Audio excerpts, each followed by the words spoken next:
Well, I mean, if there's an emergency, if you're thinking to yourself, man, maybe I need therapy, you probably need therapy.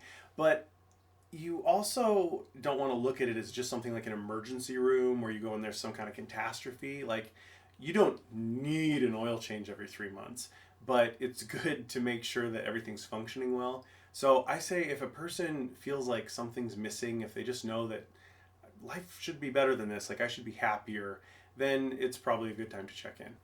And sometimes people don't even know what they need. They just know something's a little off. And that's also part of my job. It's kind of like you go to the barber because you can't see the back of your own head for a haircut. There's been times where people have come in and they've wanted help with something, and I help them to see, like, actually, you got these problems going on, and that's what's causing that. I actually had one woman come in once, and she said, here's my problem, and I helped her to explore a little bit. And then I kind of said, well, actually, I think this is the core of it right here. And she was like, oh my gosh, I never even thought about this. You're totally right. And she knew exactly what to do. And she went home and did what she needed to do. And she didn't ever have to come back. So a person, may not need therapy, but maybe they just want to have more happiness in their life. Maybe they want to progress faster. There may be something that takes you a couple years of struggle, but if you go to therapy and learn the right skills, maybe that's only a couple months. I really hate that that even exists among some people and populations because everybody has problems. If you're a human, you have problems, and they're the same kind of predictable problems. And so the people who come to therapy are just the ones who have the courage to say, like, yeah, of course I've got problems, and I'm seeking help to work on them. It's not something to be ashamed about. It's like when your car breaks down, you're not like, oh no, I did something wrong. It's just sometimes you need to do maintenance on your car. So after I send out the paperwork and the client sends it back and we sit down together, we talk about what's going on in their life and we're trying to figure out what kind of problems they have, what sort of goals they want to work towards. And I interview them to learn everything I need to know about the particulars of their life. And then we decide on what the goals are and we look at a treatment plan to say what's our first priority and what in what order do we need to work on things. So it's a pretty even blend of talking and listening, where I'm figuring out what's going on with them, helping them to process their emotions, and then giving them some guidance. And ideally, we're going to be talking about a thing, um, figuring out what the solution is, and practicing that as much as we can in therapy so that when they go back into their life, it's easier to implement. Sometimes on the first appointment, people just need to kind of vent and get everything off their chest, and that can be a really cathartic experience just because they're sitting there with somebody who understands them and cares about them, and they feel some hope, like, okay, I feel a little better, maybe I can move forward now. It really varies from person to person. It depends on what the nature of the problem is, how complex it is, what the client brings in as far as their skill set, their resources. So, I mean, I've had therapy last one session, I've had it last 6 months or a year. It all just depends on what the person needs. It's interesting. I start to get this gut sense that the client is, we're coming to the end. It's time to go every other week or once a month. And very often, as I have the plan to talk about that with them that day, they beat me to it and say, I think I'm good to start meeting less. So we just kind of both have a sense.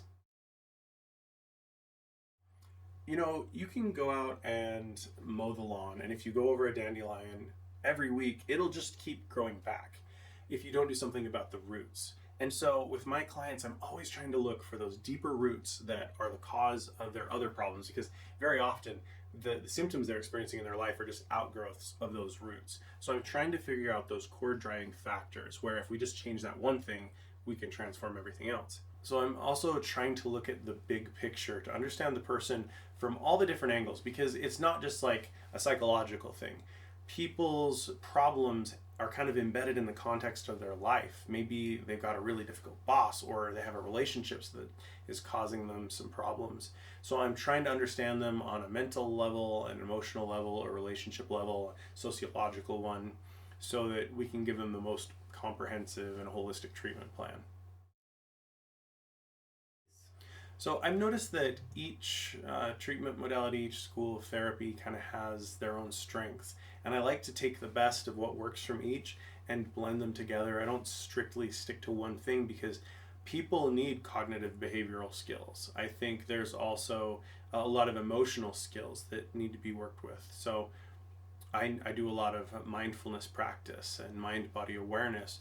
I also use internal family systems. It's very helpful to understand what's going on inside of a person and to help them understand themselves. When it comes to working with couples, I'm usually using emotionally focused couples therapy and also the Gottman method. Specifically letting the research of Gottman guide me, because he himself actually uses emotionally focused couples therapy when he's working with like the nitty-gritty interactions with couples. And with that, I'm showing the people how to communicate differently with each other, how to say something in a different way, how to figure out what they're feeling and share that so that they can have a totally new cycle between them where they actually understand each other instead of fighting. That was a really important question. They've done research to figure out what makes therapy effective, and a full 30% of the outcome has to do with the relationship between the client and the therapist. And so you want to make sure that it's somebody you feel like you click with enough, that they understand you and they seem to know what they're talking about. Another really important part is whether the therapist gives homework. Because, meeting together for 50 minutes a week is nice, but it's not enough to make a lasting change in someone's life usually. The clients have to be practicing what we talk about in therapy. And so ideally, your therapist is going to be helping you to deal with the problem in therapy, practice responding to it in as much as it can be practiced, and then applying it at home. And then they'll follow up with you the next week to make sure it's working well. Another thing that really matters is not pushing their beliefs on the client. I've heard some real horror stories where, they go to see like a religious therapist and they're like trying to make them believe like they do, and it's just not good. It's not ethical. It doesn't work. So you want to find someone who's comfortable like disagreeing with a person and not being like personally threatened by that. Also, important to have goals that you both agree on, and it's super important to give your therapist feedback, because if you feel like you're going this direction and they're going that direction, it's not going to work. And so they need to have that feedback. So definitely you want to be comfortable challenging them or like letting them know if you have any concerns, and they should be able to handle that well.